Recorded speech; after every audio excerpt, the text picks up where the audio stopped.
৩৬ জুলাইয়ের পর থেকে বাংলাদেশ জাতীয়তাবাদী দল বিএনপি সহ বিভিন্ন সহযোগী সংগঠন অঙ্গ সংগঠনকে নিয়ে বিভিন্ন রাজনৈতিক দল প্রোপাগান্ডা ছড়াচ্ছে। গত ২০২৪ সালের জুলাই আগস্ট আন্দোলনের বর্ষপূর্তি উপলক্ষে আজকের এই সমাবেশ।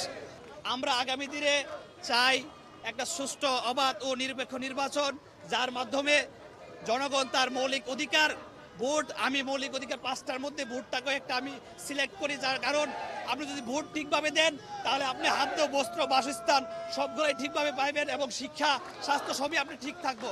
যদি আপনি ভোটটাকে সঠিক জায়গায় দিয়ে এবং সঠিক নেতৃত্বের মাধ্যমে আপনি দেশটি পরিচালনা করার সুযোগ করে দেন। আজকের এই সমাবেশ থেকে আমরা একটাই প্রত্যাশা করি, বাংলাদেশের আপামর ছাত্র সমাজ আমাদের জাতীয়তাবাদী ছাত্রদলের নির্দেশনা অনুযায়ী এবং আমরা জাতীয়তাবাদী ছাত্রদল যেহেতু দেশের কল্যাণে এবং জনগণের কল্যাণে কাজ করি, সেই ক্ষেত্রে আজকের ছাত্র সমাজ আমাদের দেখার পথে চলার এবং দেশকে এগিয়ে নেওয়ার জন্য চেষ্টা করবে ইনশাল্লাহ।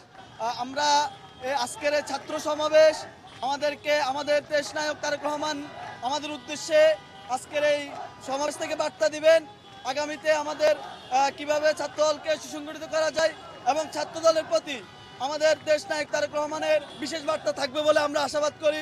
এবং আজকের এই আজকের এই ৩ তারিখের প্রোগ্রামটি ছাত্র সমাবেশ আমাদের আজকের এই ৩ তারিখে গত বছর ২৪ জুলাই ২০২৪-এ আমাদের এক দফা যে দাবি নিয়ে ছাত্রদল মাঠে ছিল এবং আমরা জুলাইয়ের বিশেষ করে আমরা ১৬ তারিখের পর থেকেই ছাত্রদল সর্বোচ্চ শক্তি দিয়ে রাজপথে ছিল।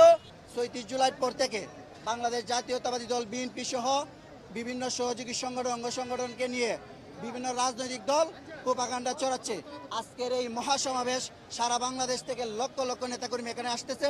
এই সমাবেশ থেকে আমরা একটি বার্তা দিতে চাই, যারা মনে করেন এই দেশটাকে একটা অস্থিতিশীল পরিবেশ তৈরি করতে চান, আমরা এই সমাবেশ থেকে তাদেরকে একটা মেসেজ দিতে চাই, এখনো সময় আছে, তারা যেন সঠিকভাবে দেশ রাষ্ট্র পরিচালনা করতে আমাদের দল বিএনপিকে সহযোগিতা করে। একটি সংগঠন অতীতেও বাংলাদেশ বিরোধী ছিল, বর্তমান ৩৬ জুলাইয়ের পরও আমরা দেখতে পাচ্ছি তারা ৩৬ জুলাইয়ের পর থেকে বিভিন্নভাবে উস্কানিমূলক বক্তব্য দিয়ে বাংলাদেশ জাতীয়তাবাদী দল বিএনপি সহ অঙ্গ সহযোগী সংগঠনকে উস্কিয়ে দিচ্ছে। জুলাই বিপ্লবের আন্দোলনে সাধারণ শিক্ষার্থীদের সাথে সামনের সারিতে নেতৃত্ব দিয়েছে ছাত্রদল।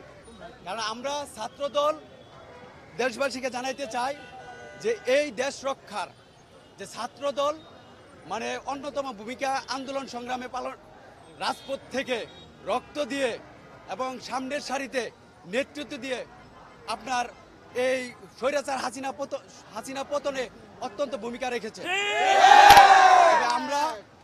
আমরা এই আজকের ঐতিহাসিক সমাবেশে যে ছাত্রদল যে একটা যে দেশের ক্লান্তি লগ্নে